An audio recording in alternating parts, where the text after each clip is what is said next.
Nintendo dude, and you're wanting to know if we could perhaps find some reptiles. Well, Nintendo dude, I will do my absolute best.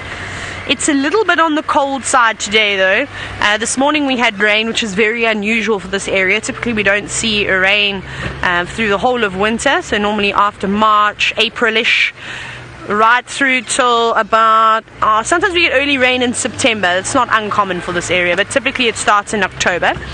And so I'm not, I don't think we're going to see too many reptiles today. I just want to see if those they're just going to disappear in the long grass. Some crested francolins, but just missed them in the open. Would have been impossible for us to see them. I haven't actually even seen any snake tracks today, and out here the reptiles don't hibernate like they do in the very cold countries. In this area it really doesn't get cold. We can be drama queens sometimes though. First thing in the morning you'll hear us complaining for about the first hour and a half of drive about how freezing it is. It's no snow or anything. We just wrapped it up with beanies and gloves and scarves and blankets. It does get quite cold for us when we're used to the warm weather. Look at me, I've even put a jacket on. And so typically we'll see the reptiles. We normally see their tracks sort of moving across the road during the heat of the day, even in the winter months. And then if you look very carefully on the trees, sometimes you'll see the lizards sitting out, sort of basking, trying to keep nice and warm. But oh, squirrel! You live life dangerously, my friend. Did you see that? Even Sebastian went, oh, Taylor's driving. There it goes, safe check. It might, I thought it was, I was hoping it was going to run up the tree. There was this little squirrel. I don't actually know what it had in its mouth. It's still going. You might actually, if you go back in, no, it's gone up to the right. Let me go forward. It's just on the tree behind the small tree, this jackalberry. It had something in its mouth. I don't know what it was carrying. Let's see if we can see it now. It's going, you see this fallen tree? It's going on the one behind it, around there. A little bit further to the right, actually. Just went in there. I wonder if it's maybe just not hiding from us. Let me see if I can spot. Oh, it is. There it goes. There it is. What have you got in your mouth? I don't know what it's got in its mouth. Now, the squirrels are looking for seeds that they would have stashed around during the summer months, for instance, when all the marulas were falling. It looks like it's eating a ball of grass or something. Josh, who's also a new viewer, you said that you are so excited that I found a squirrel. Well, thank you very much for your enthusiasm. I love squirrels too, and they actually are very difficult to put on screen. So we appreciate any second that we can watch a squirrel. Now, it's not a cedar or a nut. It's a type of grass. I haven't quite worked out what grass it is just yet, and they have these sort of bundles on the top of them, and I don't know what part of the grass it's eating, but you can clearly see that's what it's feeding on at the moment, and that must be delicious. We find that it's got a bit of moisture to it as well, whatever's in the center of that.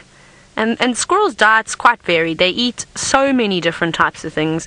You know, it's not uncommon to see them snatching on insects. Typically the owlets or the termites, the princes and princesses of the termites, the winged flying ants is what they're often called, and then also driver ants. They'll feed on them quite a bit, but typically fruits, nuts, seeds, that type of thing, that's what they'll feed on too. I'm so glad that we got to see the squirrel. And like I said, it was very brave. It jumped out of the tree right in front of the car. Luckily I wasn't chasing after wild dogs, but I would have hit brakes for it, don't worry, and I would have risked Sebastian's life over the squirrel's life. Luckily we'd actually find Sabi, yeah, we'd find you on the front of the car underneath it. And that was great to actually just see the whole of the story and unwind there. So thank you very much, squirrel, for showing yourself. Not a reptile, but very entertaining nonetheless. So we're going to head, I think, to the far west. We'll probably go have a quick scan around Sydney's and see if there's any buffalo coming through. I'm not going to hold my breath, but we'll give it a bash anyway. Byron has moved on from Vuyatela Dam now. I'm sure he's going to keep scratching around for Tundi and Tumba, and well, Sebastian and I wish him the best of luck. Thank you, Taylor. Thank you very much. We will try our best, see what else we can find. But it's, like I said, it's such a lovely afternoon. But it is definitely much cooler. I think I'm going to put my jacket on quite soon. Even though the sun is shining, it is temperature is dropping slightly already. Apparently the weather station still says 73 degrees Fahrenheit to 23 degrees Celsius, but I think that's wrong. It is completely wrong. It feels cooler than that.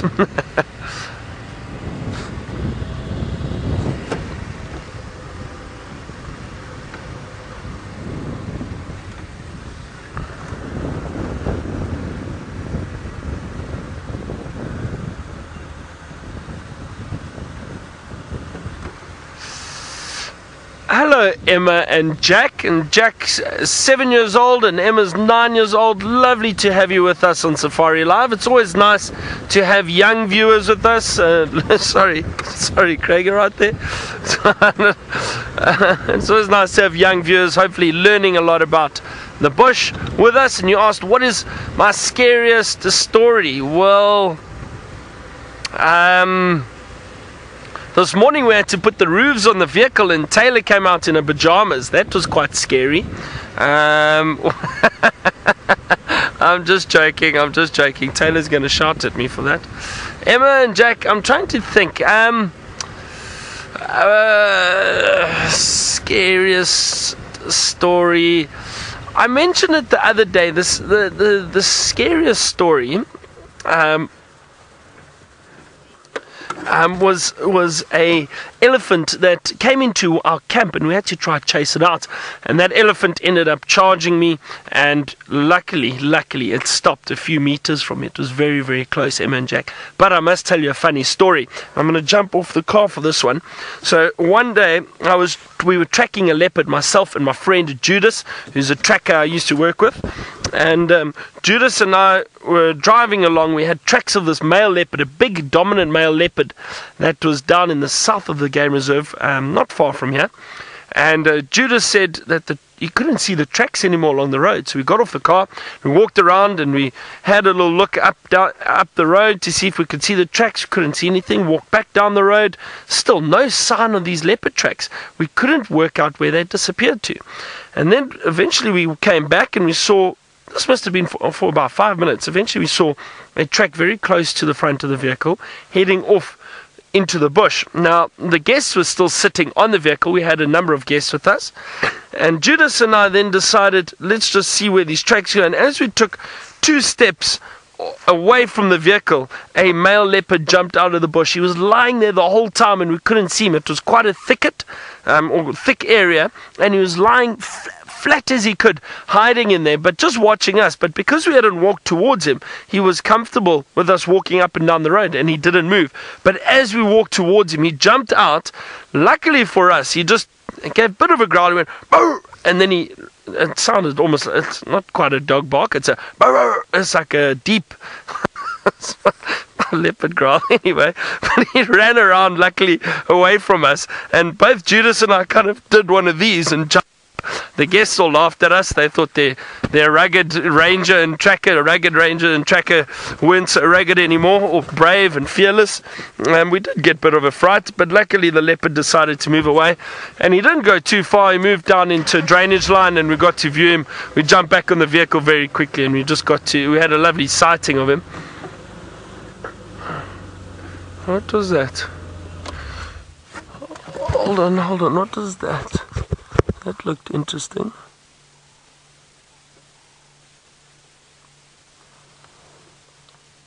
You know what that is? It's a black-headed oriole. Now, I just want to show you that quickly because we haven't seen one for quite a while. When last did you see a black-headed oriole? That dead tree, Craig. To the right-hand side, that very thin little dead tree, the tall one. Just on the right hand side, can you see him there? If you go, and then to the right a little bit, there, just straight, he should be there somewhere. Did he fly? Oh, he's gone, he flew away. Oh, sorry everyone, it was a very quick view, but it was a black-headed oriole. Let me show you quickly what he looks like. Let me just show you the oriole. Oh no, it was... Sometimes it's hard to get these birds on camera for you. They do fly away, but look at that. Beautiful black-headed oriole. That's it. Bright yellow blackhead with the red beak. So in that, I caught a glimpse of it flying. Thought we haven't seen one of those for quite a while. But they are beautiful, beautiful birds. Hopefully we'll find another one. That was a black-headed oriole. We'll see. Maybe we can find some more. Alright, now we're going to see what else we can find. Those are kind of my scary stories. Let's head to the ranger in pajamas and find out if she's got any scary stories.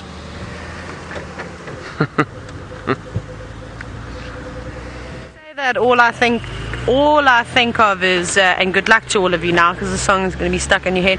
Bananas in pajamas are something going down the stairs. I can't remember that song because I watched it when I was a kid, but yes, thank you, Byron. Ranger in pajamas.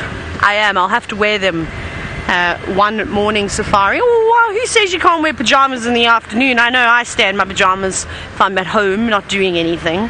I totally rock the pajamas for the entire day. You know what I've decided that we're going to go and do is we are going to go to where Mvula was on the Porcupine kill. I want to go and scavenge around there. I don't think he'll be there anymore, but maybe we can find some quills. Who knows what we can find? Maybe some interesting body parts. I've got my multi-tool. We'll get a stick and we'll try and have a closer inspection if the hyenas haven't come through and eaten every last bit of it, or if Mvula didn't do that himself. So we'll go and have a look around there.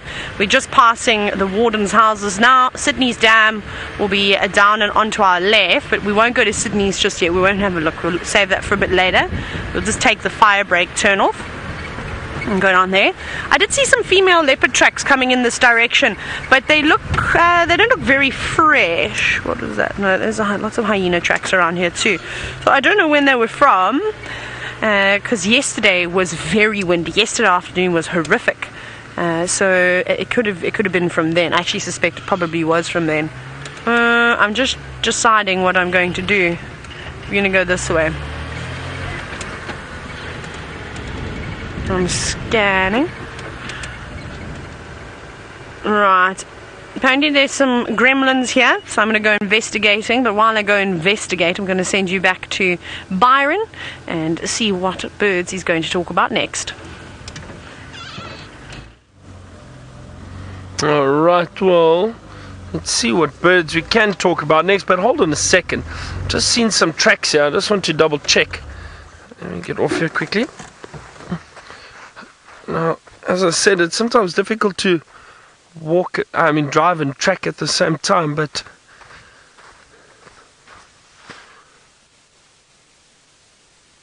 there are some leopard tracks over here, everyone. Now, I'm just trying to see if I can gauge how fresh they are, because we've been looking for Tandy and Tumba. Now the tracks are not very clear here, but here they are. Now what I'm also looking for at the moment is there are some impala tracks around here, but here is the leopard track. Now I wonder if you can actually see it. I'll draw a circle around there. Can you see that, Craig? Very, very faint. I don't even know if you'll be able to pick it up. But there are the four toes. There's a little track. Now, they're going this way. Now, I wonder if this isn't this female leopard with a youngster.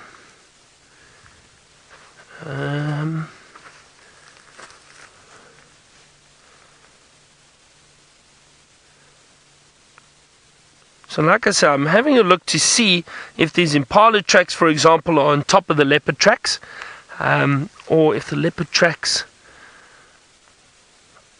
are a little bit fresher. Now, sorry, I'm just walking around having a good look here. I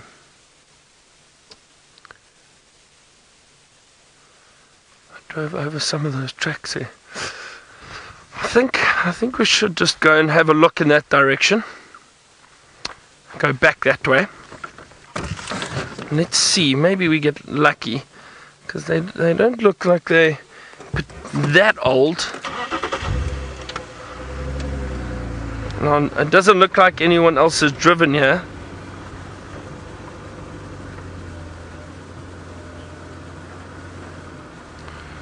I'm sorry, Megs, what is that name, please? Can you just give it to me again?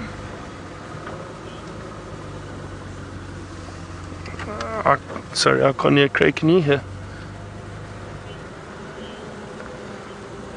Oh, Faith, you asked if how do we tell whether or not the tracks are fresh. So, sorry, I'm just having a good look around here, just trying to make sure. But Faith, so what we look for is obviously how clear the track is. That's one thing that is obviously crucial. And then also, as I was mentioning, you have those other animals that have walked around. For example, impala. There might be some bird tracks, and if those tracks, occasionally they'll be on top of the leopard tracks, for example. Say in this case, it's a leopard that's moved through here. So I'm just having a good look through this little drainage line off to our left. It's a perfect spot for leopards to hide. And so Faith, so what happens is that's the easiest way, I would say, is have a look to see if any other animals have walked on top of the tracks, to see how clear the tracks. Occasionally, if it's been a windy day, perhaps you might have wind blowing sand or dust into the tracks. They won't look as clear. That's also a sign that they're a bit older. So all those little signs will help gauge how fresh the tracks are.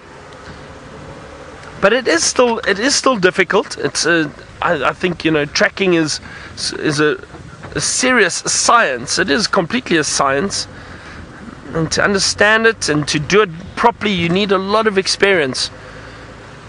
My friend Judas, that I used to work with, he was incredible at gauging how fresh a track was.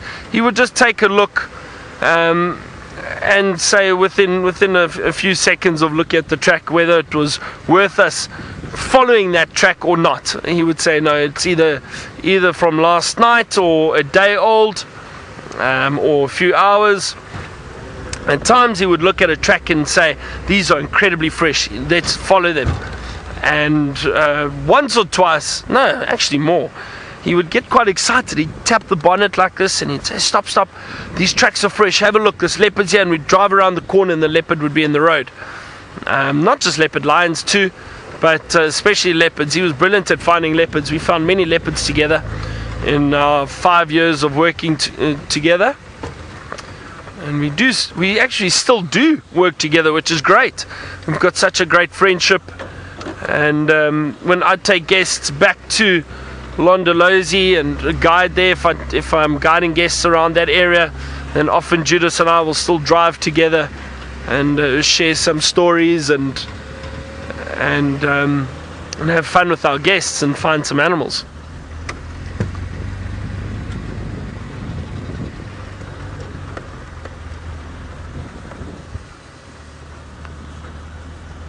So Paula, distinguishing the different tracks is that can be taught and learnt quite easily, actually, by identifying the different tracks. In the sand, in the soft sand, it's quite easy to identify a track. Okay, again, you need practice and you need experience, but the cat tracks, they all look different. Oh, hold on a second, let me get my tracking book out. Just to give you,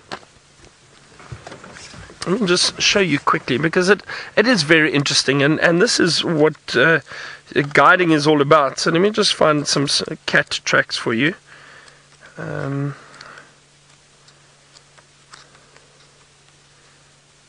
Okay, so this is lovely. Is that alright, Craig? Is it? There we go. These are the beautiful leopard tracks. Now, with all cat tracks, and a leopard track's just a wonderful cat track to look at. But you can see, if you look down here, three very clear lobes. Now, often we mention it on drive and we try and show you, but you can see it clearly in this book, how the three clear lobes of the leopard track at the back and the 1, 2, 3, 4 toes. Now, all cat tracks look quite similar.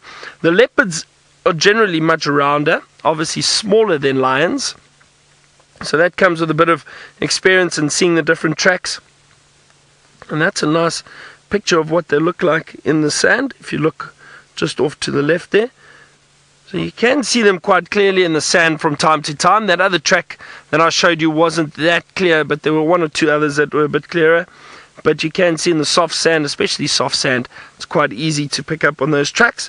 But 3 clear lobes at the back, so that's quite distinct in a cat track, so easy to identify. And I'm just going to show you a hyena track quickly, because that's one that sometimes people get confused with. But we don't want brown hyena, we want spotted hyena. There we go. There we go. That's the spotted hyena, so the hyena that we get in this area. And you can see the back pad. It's basically got 2 lobes, but slightly skewed. You see how the track slants to the side, but it hasn't got 3 prominent pads at the back, or 3 lobes at the back of the pad. Also the 4 toes, but the other thing is the claws can be seen on the hyena track. Whereas with the leopards, you cannot see claws. The reason for that is the cats have retractable claws, lions and leopards, so you won't see the claws at all. The only cat you will see claw marks on the track is, of course, the cheetah. They do not have retractable claws, and that's because the cheetah are built for high-speed running, and those claws give them traction, so they are always out. All right, that's a tracking lesson done.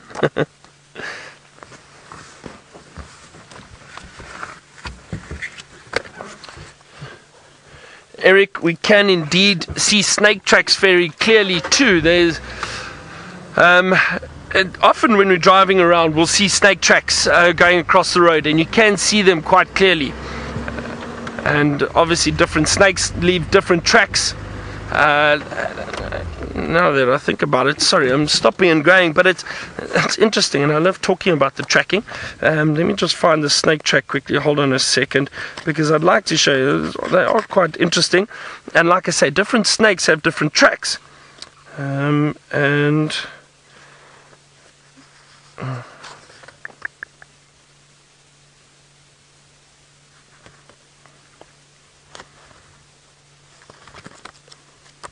Let's see if I can find one for you quickly. Hold on. But like I say, there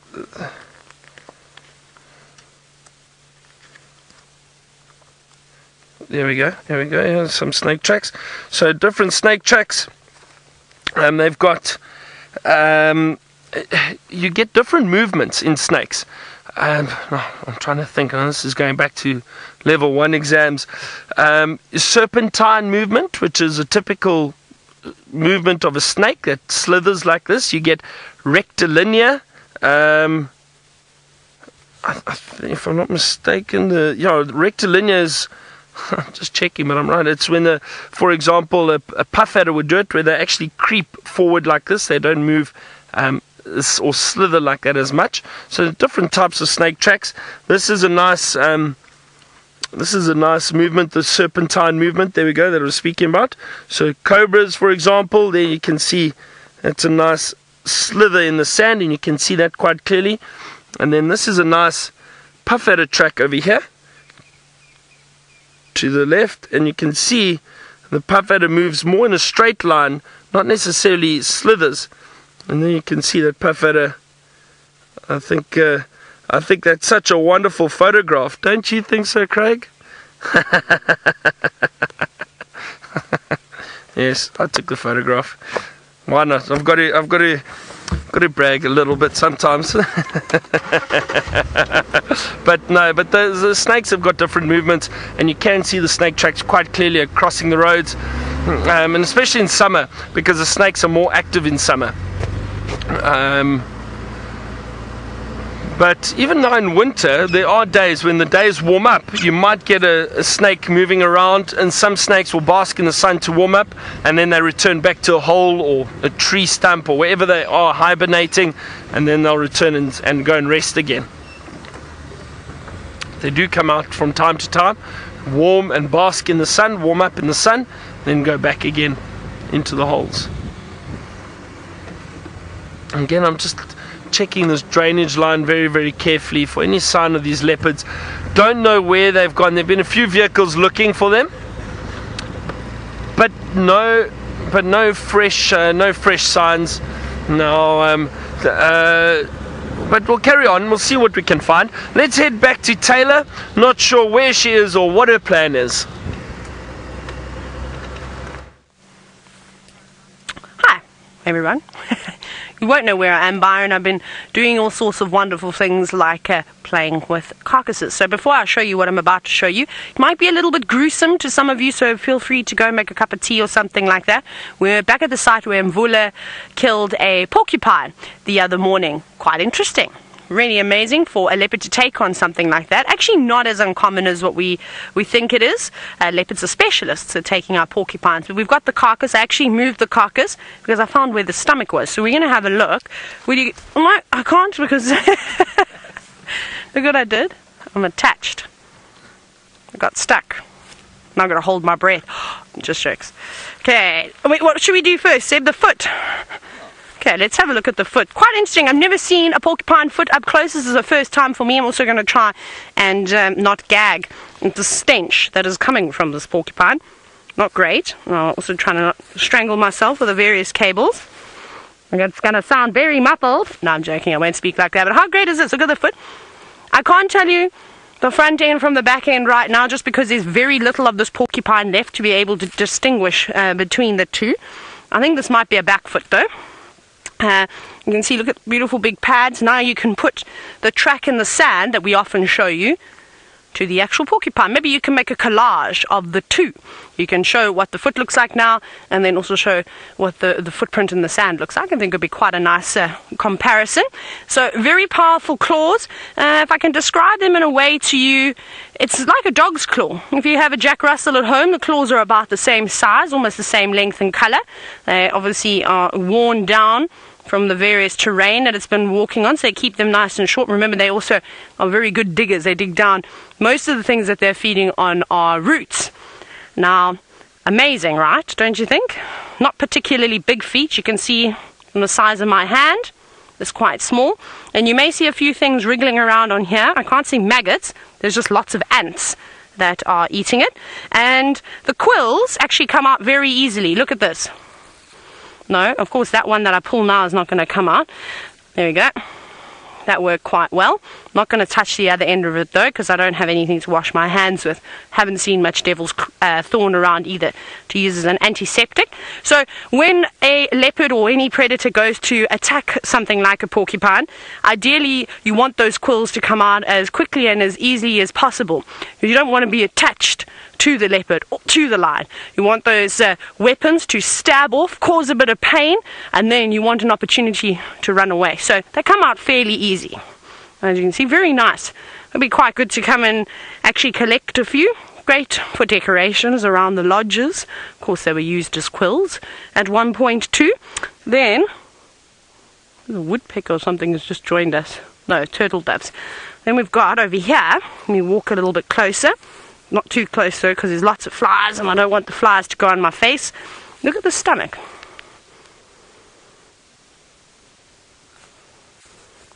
I'm trying to work out what's actually inside it. It looks like dog food. Don't you think, Sebastian, from there? All this stuff over here, it looks like dog food, wet dog food. It also looks like perhaps some type of bran cereal. Not anything that I'd want to eat. It's actually quite gross. I don't think I'm going to be able to stay here. And then all the intestines. Now, I have to walk away. So that moment where Taylor says reproducing at the beginning of drive and then gets sick live. Let's not have both of those in one day. Also, I want to put this away because I'm going to touch it. I don't want to touch it. I might have to wet wipe it just now. Put that there. So what's quite interesting about all of this is normally we see animals, they love to eat the intestines and the stomach lining. It's one of the first things that they go to. So it has to have some sort of vitamin that they crave or mineral or something in it. This leopard didn't do any of that with a porcupine, which I find quite interesting. This is the first porcupine kill I've examined after a leopard has feasted upon it. And I'm surprised that the hyenas haven't been here either. That was very surprising to Sebastian and I, because the stench is very powerful. Lots of food here for a hyena to eat. Okay, right, let's quickly do some disinfectant though, before I forget. So you're going to watch me. I'm going to take a wet wipe out.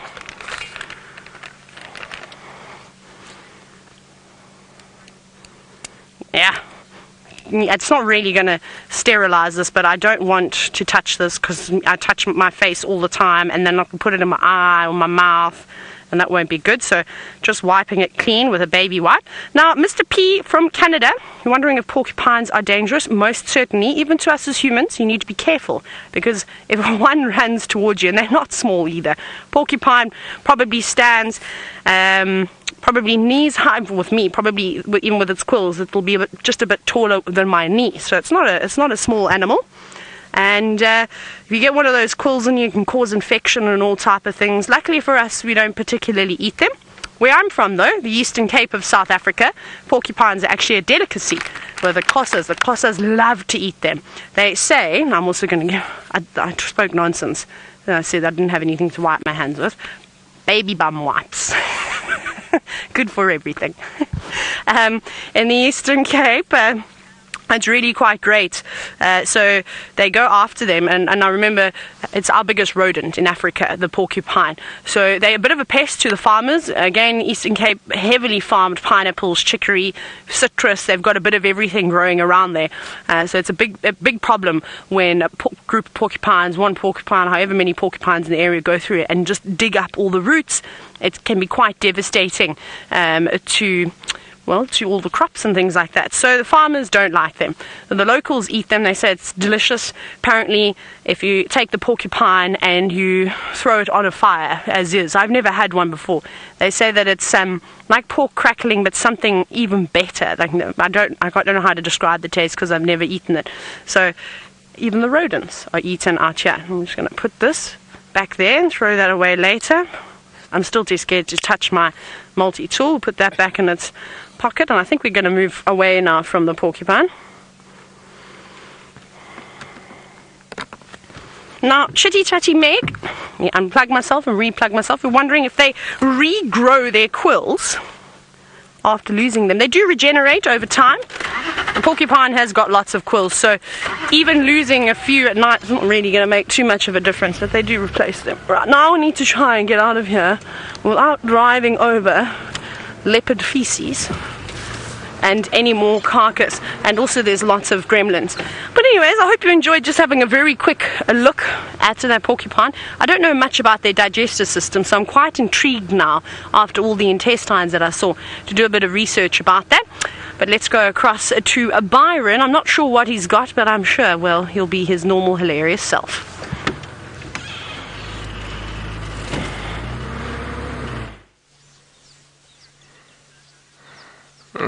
Dear, no funny jokes this time, Taylor. We've just got beautiful Nyala bull. But hang on a second, what I wanted to show you, let me just reverse quickly. Now we've got a whole family here. I'll have a look at, is it right, Craig, for those females to the right? There's some beautiful light to them, but there's some youngsters and females. Now you can see that beautiful color very clearly that I was speaking about earlier. Aren't they beautiful? There's a young male. Do you see? Now this is wonderful. Can you see that young male right there in that group? You can just see the horns starting to grow. No, that's the female, little to the left. There we go, in the middle, the back. There we go. And see the young male with the horns just growing, and you see that the youngsters are actually the same color as the females, and then as those males grow older, there's another sub-adult. Look at that, he's already turned that grey color. You see the horns are a bit bigger, not quite a full-grown adult yet, full-grown male. And then, of course, you get this beautiful dark coloration over here. Now you see how dark he is, those beautiful white markings on him. So that's lovely. We've got the different phases of a male. And Paula, you are correct. Only the male in Nyala have horns. And look at those beautiful horns on that male. So he looks like he's the dominant male with this group. And I'm assuming that he's potentially trying to see if there's a chance to mate with any of the females. Oh, look at that youngster. That's very cute. So, as I was saying, he's possibly looking to mate with some of these females. Yeah, I can see him smelling the females. probably testing to see if they are in estrus and ready to mate, and off they go. So that's nice. We got to see the whole group, and wonderful to see the different stages of the male, from a young male who's the same color as the females to that almost teenage phase, I suppose. They start going a bit darker, and then the adult male, that beautiful grey coat with those beautiful big horns. Wonderful to see them. You can see the temperature's dropped a bit. I've got my jacket on now. See, there are some elephant tracks around here too. But I think this might have been, I'm not sure, but I don't think these are fresh.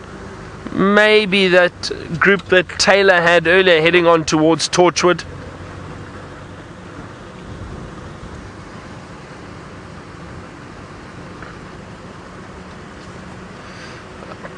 Pam, hello to you. You're a new viewer too, and you asked if the elephant tracks can be hard to spot sometimes. They can indeed, Pam, and let me just show you quickly. Sometimes they're quite clear. Let me just show you over here.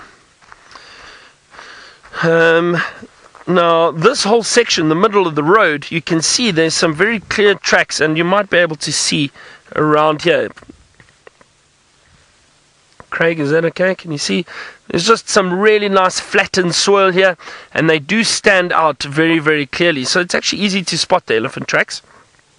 However, these are old, and I say that because I can see there's some other animals that have walked on top of these elephant tracks. These are at least a day or so old, I would say, these tracks. And we had a lot of elephant around, was it yesterday, I think? But it looks like, yeah, these tracks are old. They're not fresh tracks. As I said, I can see tracks of other animals that are on top of the elephant tracks, so that's a dead giveaway. They're not very fresh, and a lot of them have been driven over. They're animal tracks on top of them, but you can actually, they stand out quite a lot, Pam. So the elephant tracks, those big pads, do make a clear impression in the soil or in the sand, so it's quite easy to see those clear elephant tracks. Plug in here again.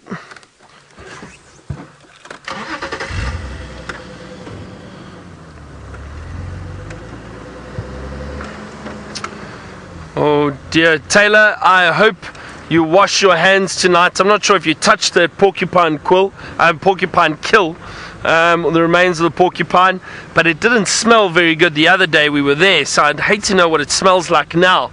But let's go see where Taylor's heading now after her smelly porcupine experience.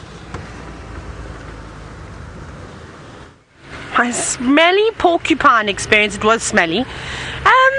Not sure just yet. Maybe we're going to pop past the hyena den. We'll have a look. Oh, there's another squirrel. I'm going to try and stop here. No, are you going to stay?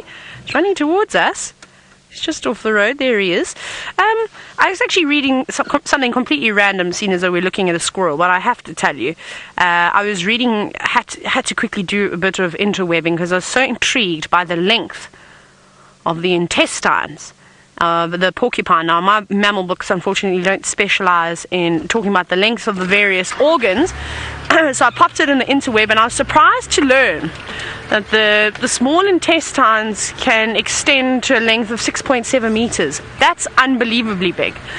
When we were there, I couldn't work out. I was like, what on earth is going on? Because it was just intestines from the base of the tree basically right to where we saw the stomach. I thought, that's amazing. So that was really cool to learn that. I'll do a bit more research about it, and then tomorrow morning maybe we can go back again if the hyenas haven't come and eaten it, and sort of chat a little bit more in depth about it. That's what I love about this job, is that you find something that you've never seen before and you go, hang on, I really want to know a little bit more about that.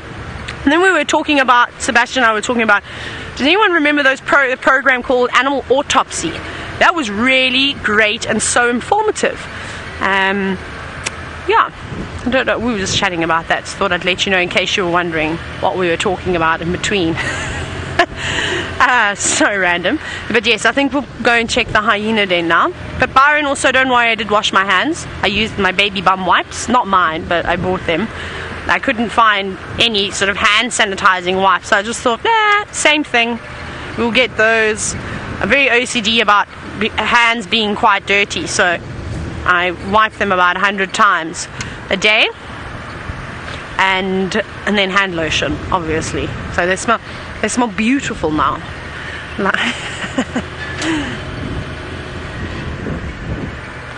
Oh, here's an interesting question from James. You're wondering if there are any more reports of ostriches that were seen the other day. No, not at all.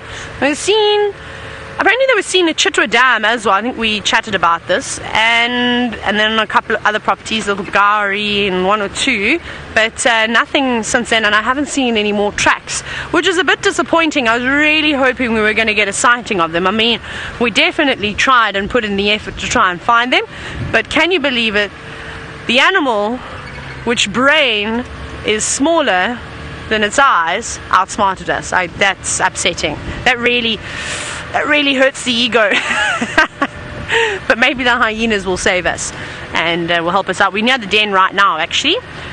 We'll just head around, go down the track. Well, it's more like a road now, not even a 2-track, because we go in there so often, and hopefully there will be some hyenas around. Okay, here we go. Wish us luck. Don't see any fresh tracks just yet, and they could start moving around now. It's nice and cool. The sun's starting to dip.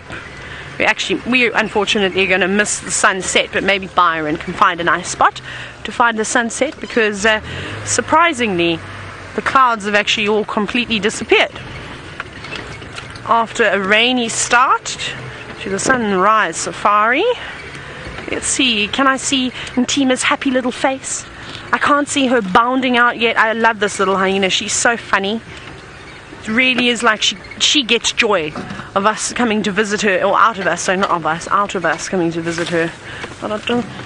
Yeah, it doesn't look like there's anyone home, but straight away there's definitely a rotting smell in there. And I said this a couple of days ago. So I really do think that, sadly, and the fact that we have not seen that little cub, I think, and it's just my opinion, the other guides might have different opinions, but I think that little one has died in one of these, in one of these burrows. There's a bone of some sort, some sticks that Ntima's obviously been chewing on. So yes, which is very sad, of course, but I am happier that if it is the little one, that it's out of its misery now, because that's not nice to see. But sadly, we haven't got anyone home. We might have to try again a little bit later. Alright. Oh well, Ntima, I was so looking forward to seeing you. Oh, and it seems as though when you ask Byron something, you shall receive. I mentioned maybe he could show you the sunset, and he's going to do exactly that.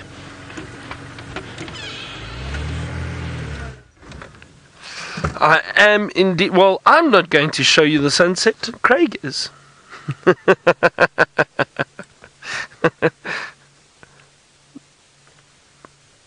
Let's have a look. It's actually a beautiful sunset, beautiful silhouette with those dead trees.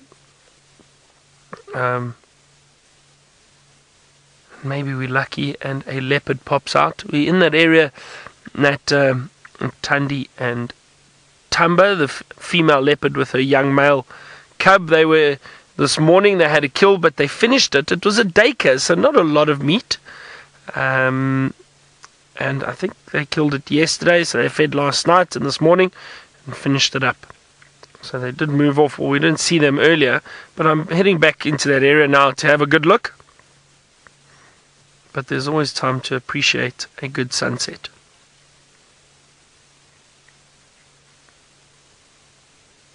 Very, very beautiful. Another tough day in Africa. Isn't it hard? What a time. Aya Stark in the final control says, what a time. As I said, Megan, our director, looks just like Aya Stark from Game of Thrones. It's scary. So a lot of us are very nervous at the moment. We're very nervous in camp. We've hidden all the knives from her just in case she gets any ideas. Alright, come Craig, let's find a leopard quickly. And then tonight dinner's on me, Craig. I'll pay.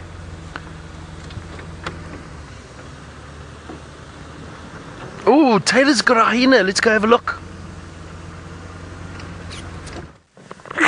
And there she goes. I can't believe it. She came out. Let's go around and see if she's gonna come back. How funny was that? As we were leaving, of course, she pops her head over, and she didn't even come up to the car this time. I'm disappointed. Normally when we see her, she's so excited and she's bouncing around and she can't wait to come up to the car and smell the new smells. Not today. She's just on that side, so we've just got to do a bit of navigating. We should get her again. Right. Woo! I don't remember this gap being so tight. Hey? Yeah, everything's just grown. The rain, it's amazing how quickly the vegetation... No, I'm just joking. That didn't actually happen.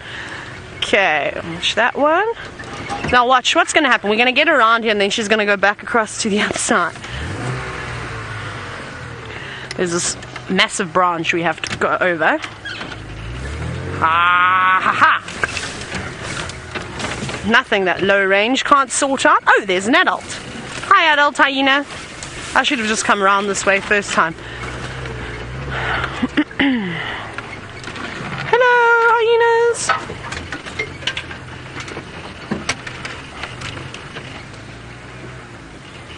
Don't be scared, Ntima. That's unlike you. Just trying to get us in this little gap. I'm obviously trying to go as quietly as I can. Now, Ntima, don't let her fool you because she's being a drama queen now. She normally runs up to the cars and can't wait to say hello. No, she's just staring at us. Yes, hello, princess. Oh, she's so cute. I always find that young hyenas at this age sort of resemble, I suppose, the striped hyena or even an aardwolf if you use your imagination when they're this young. Look at her, strutting her stuff. Yes, this is the greeting that I normally expect, Ntima. Hello, young lady. Oh, this is such a gorgeous creature. You know, I don't care what anybody says about hyenas. I know that the Lion King has, unfortunately, painted these creatures to be nasty and destructive and evil, but that's really not what they are. Hyenas are one of the most intelligent animals out here. If any animal is going to give an elephant a run for being the smartest animal in the African bush, it's definitely the hyena. The spotted hyena, particularly. They've got a very intricate social structure, and I presume that that's ribbon laying there. It will be confirmed if young Ntima decides to suckle. Now, we haven't been, or I can only talk again from my experience. I seem to not have too much luck with the hyenas in terms of seeing massive group interactions around the den. Every time I've come here, it's one or two adults and then Ntima, and then when the other little one was still around. But they've obviously all moved off now. But I'm still convinced they're using another den somewhere. Look at her. She's come so close to the car that unfortunately now you can't see her anymore. And now I've got to watch her because I don't want her to bite my tires. While you do that, I'm going to stand up just a little bit. And I'm going to make her just a gentle noise, not anything subtle. I just tapped the dashboard. That's it. Very soft and subtle. You may have heard it. She can't bite the tires. She can't learn that she can touch the vehicle and pull the tailgate lights off and things like that. We don't want that. See, we don't want her to get hold of a piece of material that she's not going to be able to digest, because let me tell you, like children, like dogs, young dog, or any young pet, they can be quite destructive and they want to put everything in their mouths. Imagine the hyena's super sense of smell as well. Anything that has got anything to do with humans is very attractive to them. And we use hand lotions, we use body washes, we use petrol, we use all sorts of things that maybe a hyena doesn't get to smell all the time. So it's a new sense to them, and because of their intelligence level, they're of course very excited by this, and especially a youngster. So just as I will reprimand an elephant bull when he gets too cheeky at the car, you need to make sure we don't let this little one learn that she can, of course, bite the tires. It'll be terrible for us. So just a little, didn't even have to raise my voice, because I also don't want her to associate my voice with something negative, just because it's a hyena and it's not really a threat to us. So just a slight little tap, just to go, hey, that's naughty. But you can see, look how curious she is. She's gone, Mom's having a sleep. Well, okay, Mom, you keep relaxing. I'm just going to walk around and do my own thing. I'm going to do a bit of investigating. And they are very curious, so they do wonder. I don't think she's going to go too far, but I wouldn't be surprised if she goes wandering during the day. These young animals just cannot help themselves. We see it with lion cubs, we see it with leopard cubs. We actually saw it really amazingly with Hosana and Shongile, how naughty the two of them were, and would just go off and do their own thing whenever they wanted. There is Ribbon. You can confirm for me if you'd like. You can hashtag Safari Live. It's obviously quite difficult from this angle, but I'm sure it is. She's going to come back this way because she's bored. She didn't find anything on the other side of the den. Not bringing back a bone or a stick to chew on.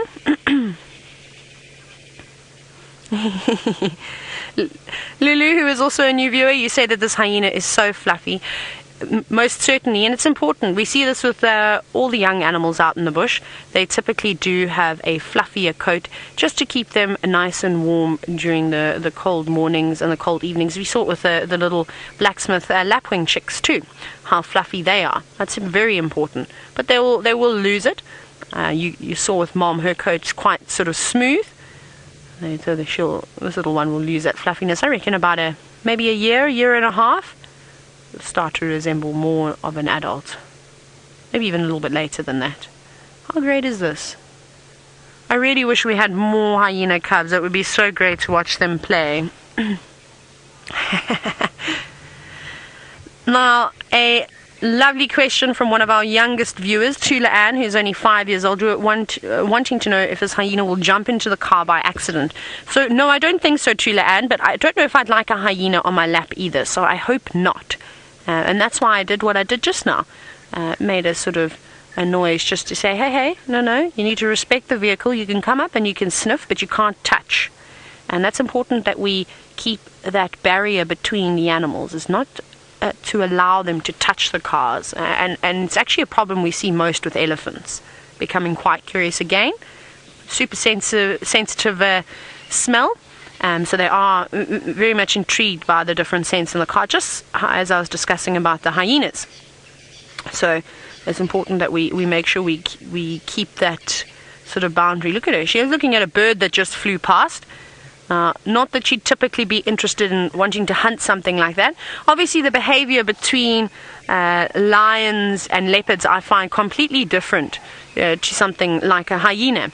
We often see lion cubs and lion and leopard cubs, very excited, sort of wanting to stalk the birds that are coming past. My goodness, some francolins and things making big noise behind me. Actually got the attention of the female hyena there. No, eyes are heavy, going back to sleep again. Not too worried.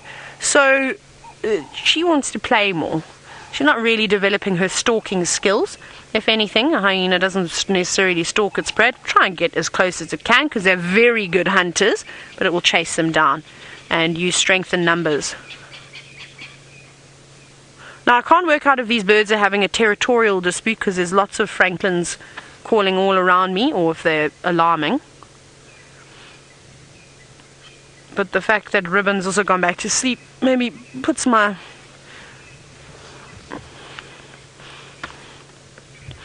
Now, Tiffany, you're wondering why do we name the hyena cubs at such a young age, but we're not with the leopard cubs? I actually don't know, to be honest. I wasn't involved in the naming of the hyenas. What have you seen, little one?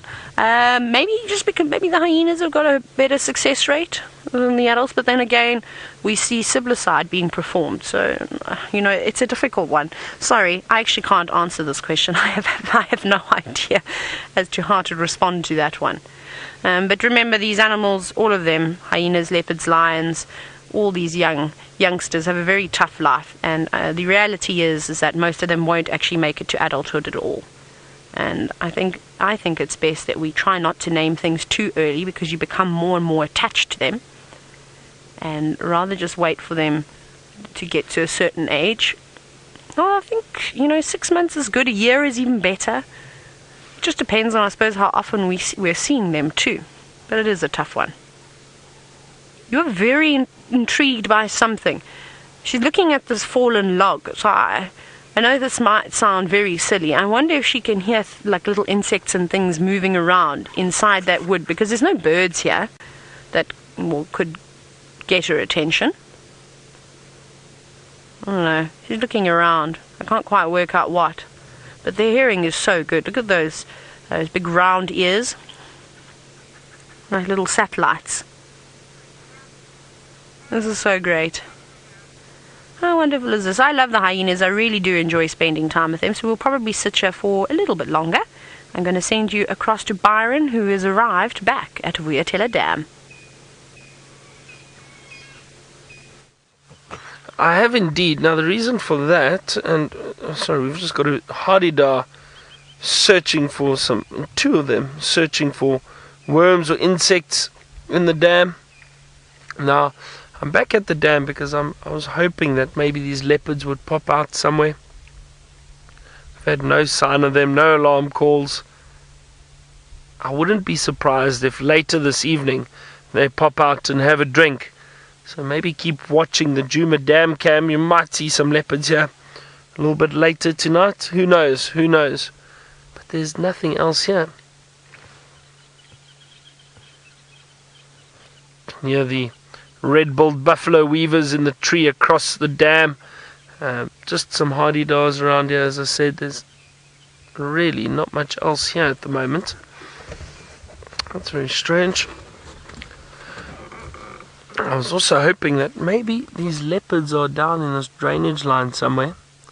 So I'm scanning very carefully, but I didn't see anything. And I saw one or two impala moving through here, and they seem quite relaxed. There is one over there.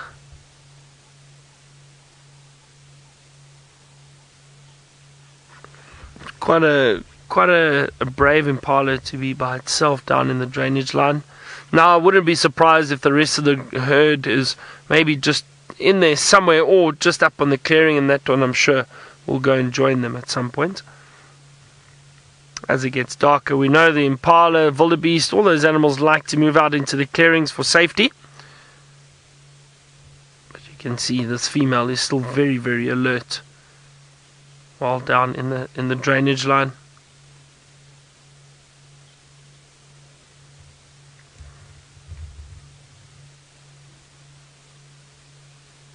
Well, maybe we should resort to trying to find an owl, perhaps, because it looks like our search for leopards this afternoon has not been successful. I haven't heard anybody have any luck with leopards this afternoon. I've been trying to listen to the radio a bit too. A few people that went and looked for that male and female, or that female and the young male that we had this morning, but no sign of them.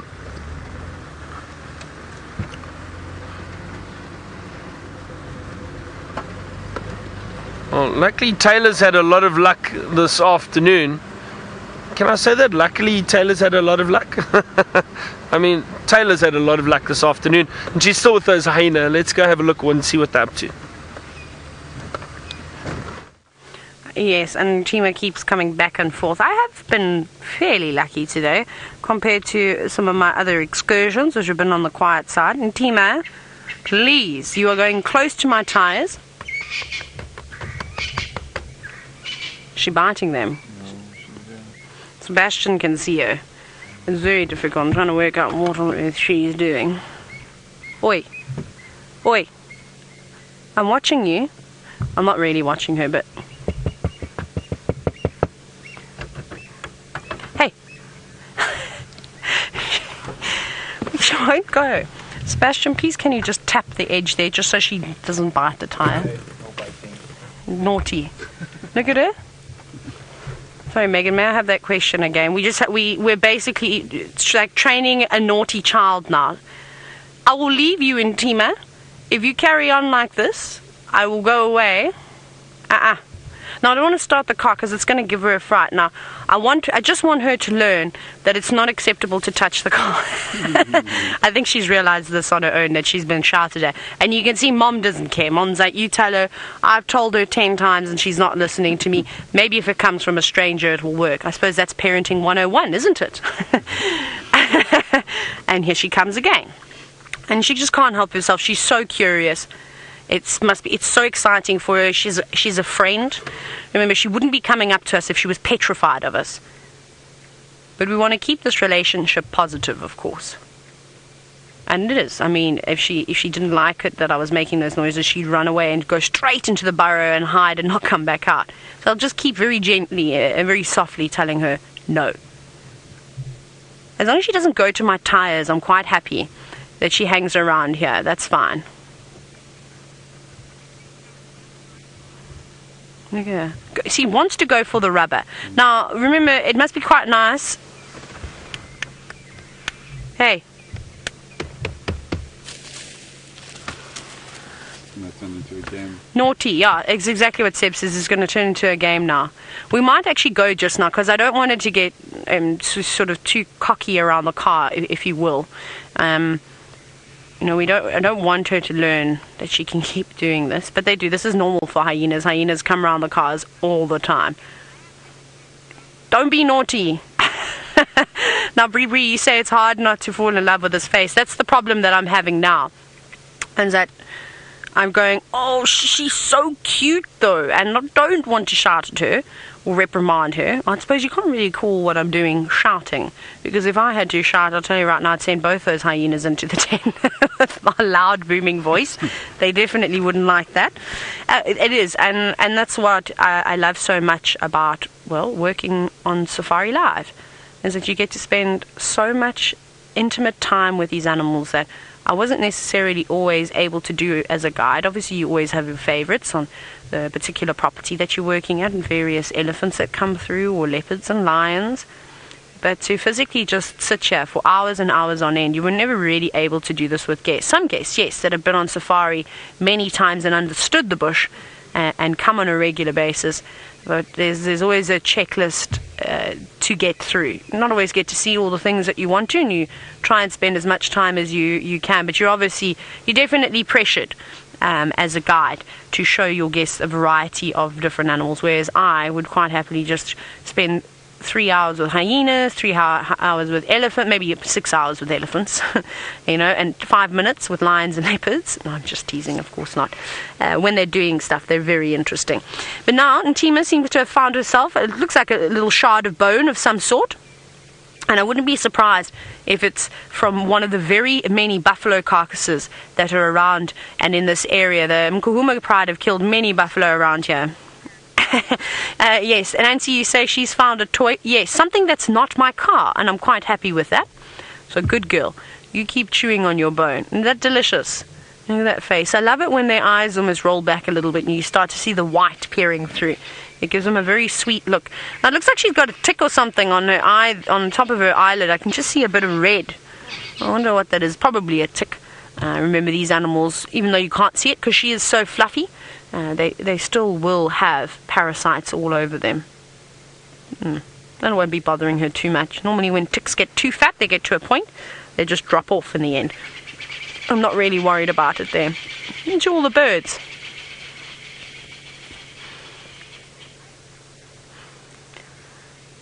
Lots and lots of birds chatting away now.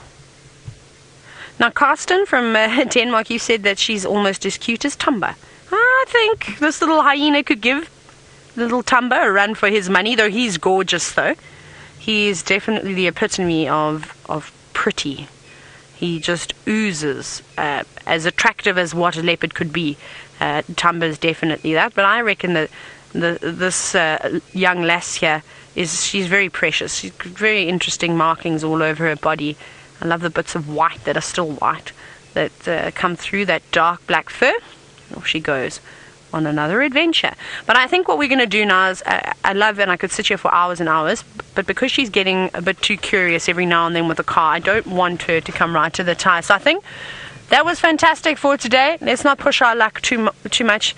We'll come back tomorrow morning and have another look at the hyenas. So while I try and navigate out of this area that I've got myself into, let's go back across to Byron. Now I'm looking for owls. As I mentioned earlier, I'm going to try and find any owl. I heard a white-faced scops owl, but it sounded like it was deep in the Mulwati, off to our left, so I don't think we'll get there. I can also hear a barred owlet. Now I'd love to find that little barred owlet. Very small. I haven't seen one on Safari Live yet. I've seen them before, but not on Safari Live. I've got a distinct call. I'll play it for you shortly. Let's just see. While I'm driving, I'm stopping every now and then, switching off and trying to listen out to see if I can hear where these owls are. And I'm hoping we are able to find one.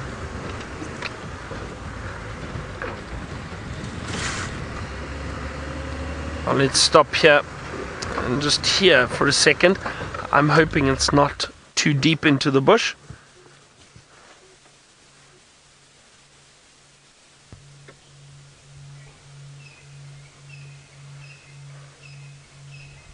Mitro, you, a new viewer, hello to you. And you say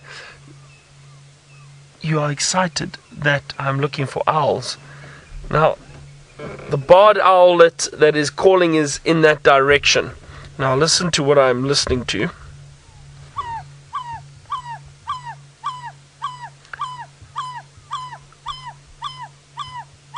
Now that's the sound of a barred owlet. I'll show you what it looks like. Beautiful little bird. Beautiful owl.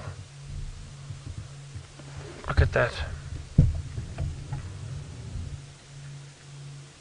That's the African barred owlet. And it's calling, but it is far from us. I'm just trying to think, how can I get into that area? Let's have a look. I'll go through and around. Perhaps maybe we have some luck. It's difficult. I mean, you can hear it, and to get there is another story. But maybe we bump into another owl.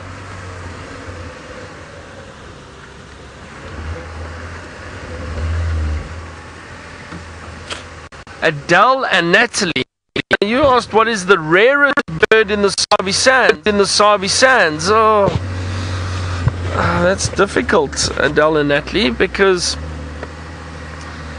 what sometimes happens is we get these migratory birds, which sometimes get blown off course, and they might arrive in the Sabi Sands for a day or so and then disappear again. But in terms of sheer numbers, I would say the rarest is probably the ground hornbill, because they are endangered. So their numbers are very, very low at the moment, those big, beautiful ground hornbills. But I don't know, there's birds like a Narina trogon. We don't see often, but I've seen in the Sabi Sands. Emerald cuckoo I've seen before, which you don't often get around here. Birds like that, like I say, that sometimes get...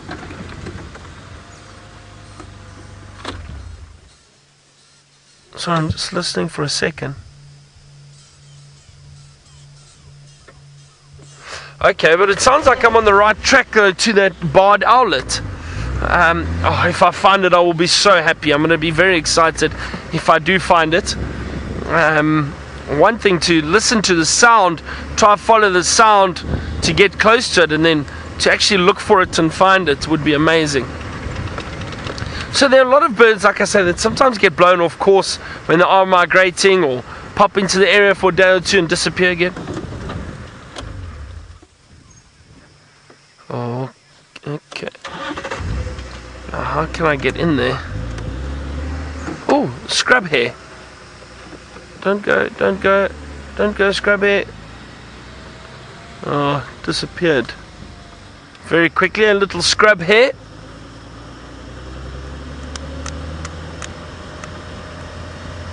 Oh, now everyone, I don't know if we're going to be able to get to see this owl. I'm going to try. I'm just going to drive off here a little bit. Just into this little clearing. Oh, hang on. No, I can't. Hold on. I still can't see it, Craig.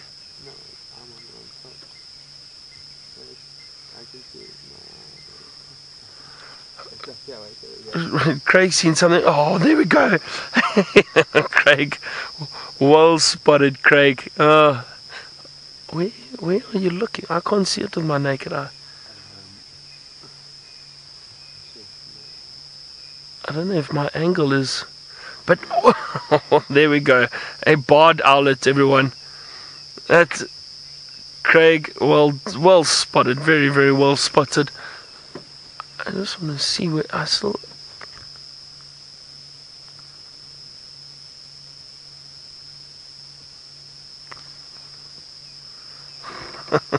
I don't know where it is. I can't see what you are looking at.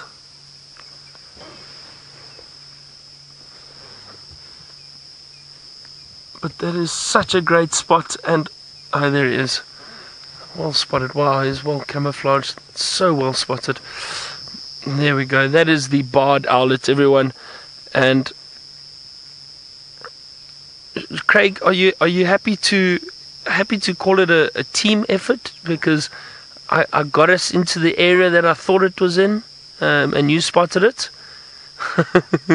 There it goes. Hang on. Oh, I think it might have caught something.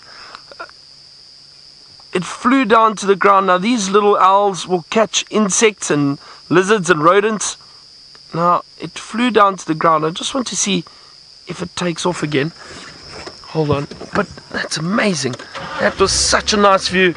And you could see those barring on the chest, not like the Scops owl. It's got a little bit of streaking rather, and the pearl spotted owl rather. Now this little owl is in the grass here somewhere, just ahead of us. I wonder if it's going to, if it caught something.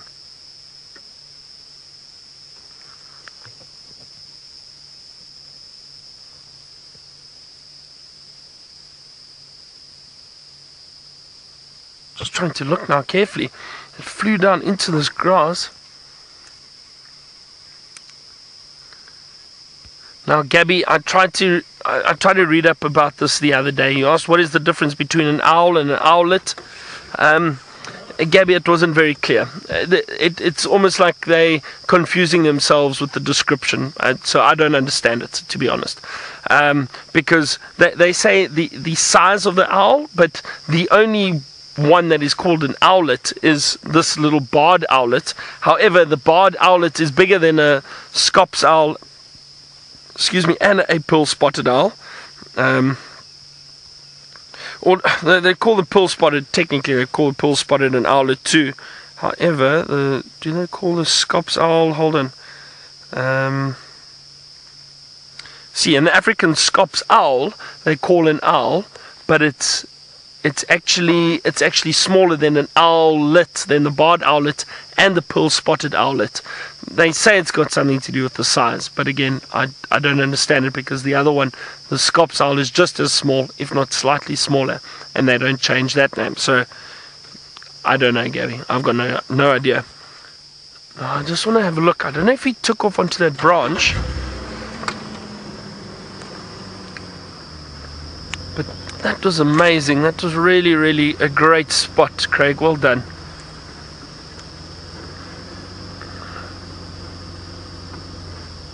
No, it's really not often you get to see them. Okay, so he definitely didn't land here for very long, because he's not here anymore. But I thought I wonder where he went.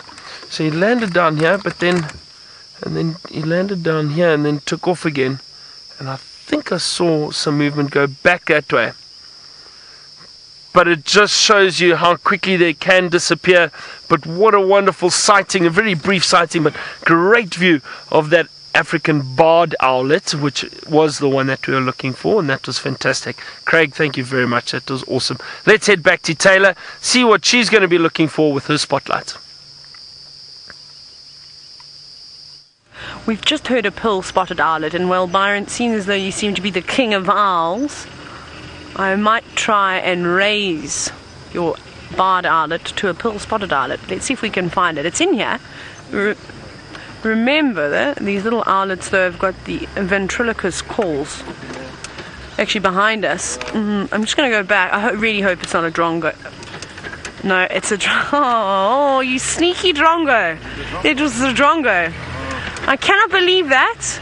It sounds exactly the same as the pearl spotted owlet call. It is a very easy call to mimic. I mean, if we as the guides can do a fair job at mimicking it. You can imagine something as clever as a fork-tailed drongo that mimic. Hey, there it is! No! No! It was sitting right here. This was not what was making the call though.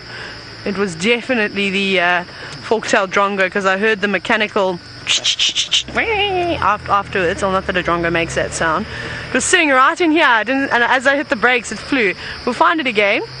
I think it was the pearl spotted this time. Wouldn't that be cool? Oh, where'd you go? Let's have a quick look here. I'm sure we'll get it.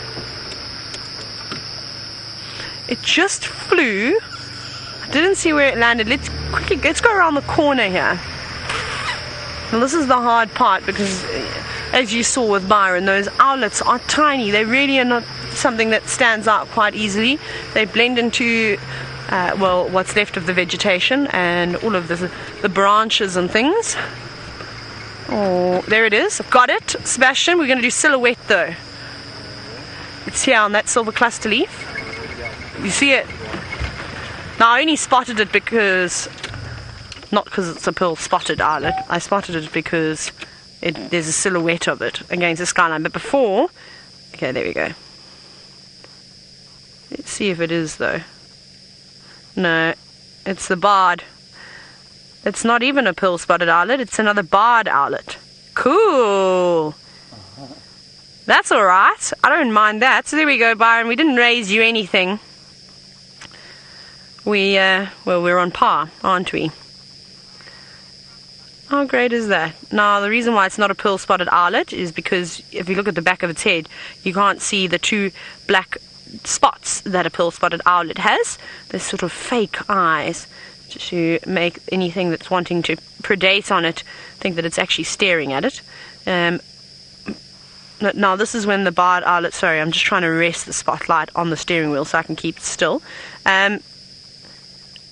No, I think that's still the drongo calling, and off it goes. It's looking around. It's just landed on the next tree, quite far away now, my spotlight. It helps a little bit, hey? You try and get it a little bit. It's looking for insects, just as Byron's one was, diving down into the grass, hoping to catch a grasshopper or a driver ant, because I have seen a few driver ants this morning. They were in the shower, actually. I showered with driver ants. It was wonderful. It was so great. And I wish I had this barred owlet in the shower with me. It would have had a tasty snack, and I wouldn't have had those things on my toes. And that was quite unpleasant. But I suppose that's a normal thing when you leave a window or door open. Gabby, you said that this is amazing. 2 owls in one night. It is pretty special. It's not every day that we get to see something like this. Look at it. How amazing is that? Almost being able to turn its head completely 360 degrees. Now it's dived down in the grass again, and you've already had that experience with Byron trying to find the owl once it goes into the grass, unless it flies back up to its perch, which it just has. Oh, nice. It was obviously unlucky. I don't think it got anything that time around, but they're really small. Now, where I'm from, in the Eastern Cape, these are very special birds to see. Oh, it did catch something. It did catch something sneaky. Holding it in its talons. Nice. I wonder what it caught. It could be anything. It's discarding parts of this insect that it doesn't seem to enjoy. So you saw exactly that. Landing, I can't keep the spotlight in the same place. Landing down on the ground, catching its meal, and then eating it back on a perch. Oh, it was a cricket. A massive cricket. That is great. Well done. Very impressive. Swallowing that big meal whole, just pulling off a couple of legs, I presume. So those are those crickets that are making all the noise at the moment. Actually, if you listen, you can hear one calling now, or stridulating. Hear that?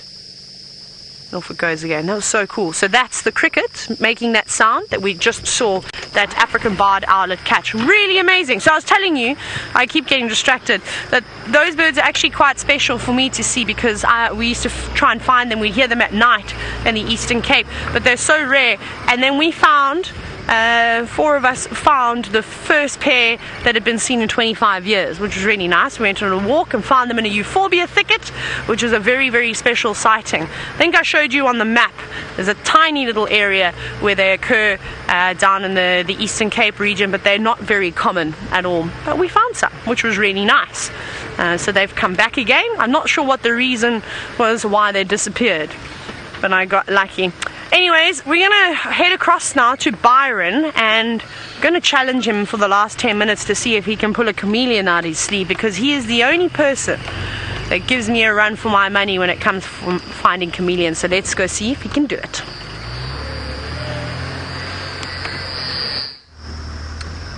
I'm not challenging you tonight, Taylor. I'm sorry. I'm not going to do it because it's winter and it's just far too difficult. But I am so impressed that you managed to find a barred owl just after us.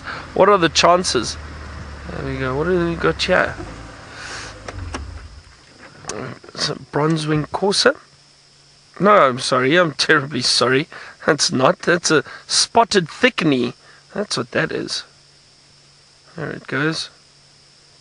Beautiful spotted thickney. Two of them.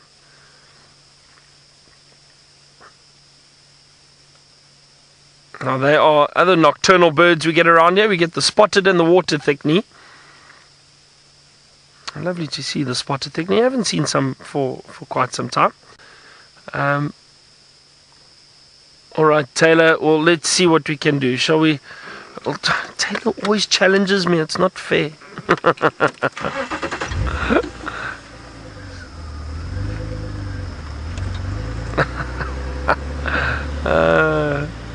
Now, Tristan and Ali were having a huge laugh this morning, saying that it's going to be couples drives today, because as you know, Tristan and Ali are in a relationship.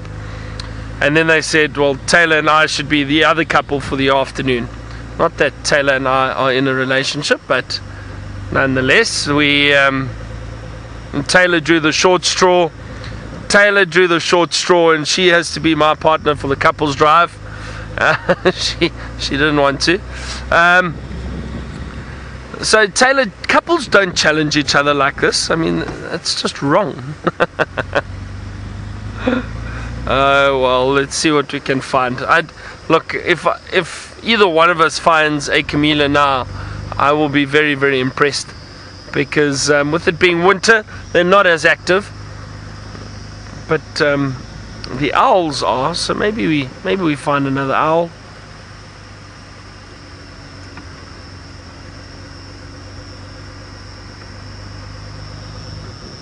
But I don't know.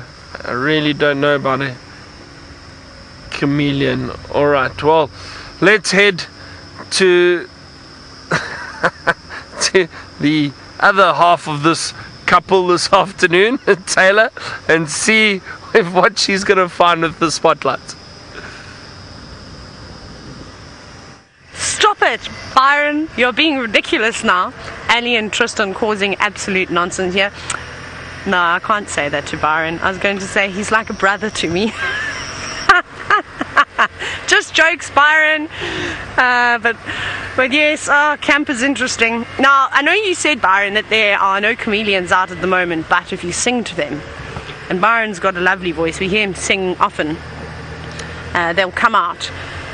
Now, we hope we're going to find one. Unfortunately, I don't know why. They do not like the silver cluster leaf tree, so I'm not even shining my spotlight on them. I'm just checking the quarries and everything else. I really hope we can find a chameleon, just to prove Byron wrong. So, come on, chameleons. Let me find one of just one. I can't even check in the marula trees anymore. That was my sort of go-to spot. Hang on, what's that? What is that? Let's go and investigate. It's probably a dead leaf, but I want to make sure. Here we go. There's a leafelian. You know what I'm looking at? A leaf million. Let me not shine the spotlight on it too much, but there we go. That's what I saw from the road. It was doing exactly what a chameleon does. It's almost reflecting that grayish white color, but sadly not a chameleon. The drongos are on absolute form tonight. Actually, let's have a little listen. You can hear them mimicking the pearl-spotted owlets too.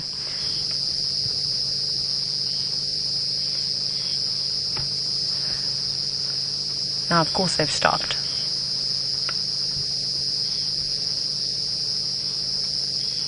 No. Typical. As I said, they're mimicking the pearl-spotted owlets. They stopped doing exactly that. Make me look silly. Come on now, drongos, that's not very nice. Okay, there's a couple more gories we can check over here. Let's go and check them. Wendy the tank. Ooh. An animal you want to find a nightjar. I would love to find a nightjar. That would be really great to see. We haven't actually been see. Who's that? Who's in there? White-tailed mongoose. Be white-tailed mongoose. Something is in the bushes. Something is in the bushes. I'm scanning. There's definitely something in this thicket. Both Sebastian and I saw eyes. I heard the clicking of Seb's spotlight going on. Should we drive up to it, Sebastian? Yeah. We're going to drive up to it. We're going to go investigate it. Let's go. Let's do it. Ready. I'm ready. Oh no, I can see Byron behind me. Creeping in. Okay. Are you ready, Seb? There those eyes again. It's probably a dacre. I bet that's exactly what it is. It was just in there. I did see eyes now. It's just sunk into the grass. Oh, it is too. Can you see it? If you go straight in where my spotlight is, a little bit further, it's just ducking behind. There we go. You can see movement. It's a dacre. Oh, so sneaky. I got so excited the way that it was sort of standing up and bending down in the grass. I'm not going to spotlight it.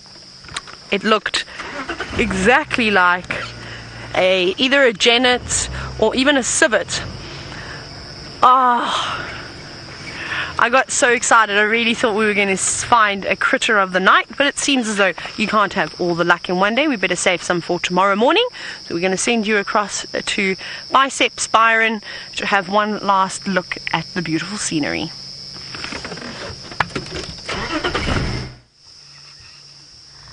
We've got a lovely view of the moon at the moment, and I'm just sitting here because I can hear a few owls around me. There's a scops owl calling off to my right. There's a pearl-spotted owl calling, but they're quite far. But a lovely, lovely view of the moon, something different. Now, it's currently waxing, which means the moon is getting larger. Well, not getting larger. We're starting to see more of the moon, so that crescent will start increasing in size, like that we see. So we'll start seeing more of it. So the waxing moon, we're starting to see more of it, and then eventually we'll have full moon. But isn't that beautiful? Lovely. Now we've also just got a beautiful skyline at the moment. There's a lovely glow just on the horizon and a beautiful silhouette. I wonder if we can have a look at that. That's just really, really... Actually, you know what? Let me put these lights off. That's beautiful. Look at that. Lovely silhouettes to end off a quieter afternoon. We didn't see too much. Taylor luckily had some elephant and hyena. She was lucky with the hyena den. But thank you very much, Taylor, and the French Connection, Sebastian. Thank you to Batman with me on the vehicle this afternoon, and the ladies in Final Control.